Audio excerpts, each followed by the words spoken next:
In this video, we are going to see how we can easily fix this problem of Windows security in Windows 11 or Windows 10 that says part of this app has been blocked. So let's see a quick solution for that. Let's go to the start menu and right here settings. And from here, we head over to the privacy and security. And on the right hand side, you will see the Windows security option. Click on that. And from here, we will click on the app and browser control. And there we will just go to smart app control settings. Click on this smart app control settings.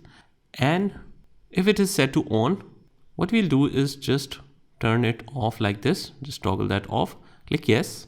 And it might ask you to restart your computer. And if it does, just restart your computer once to make this effective. And whenever you want to switch it back on, all you have to do is just toggle this on, click yes, and you should be able to do it in Windows 11. In Windows 10, that's different. That might need some different solutions. You can search it on my channel for the solution in Windows 10. But that's about it. After that, you should be able to run the program without getting this caution that says part of this app has been blocked. I hope you found this video helpful, and if you did, hit the like button and subscribe to our channel, and I will see you in the next one.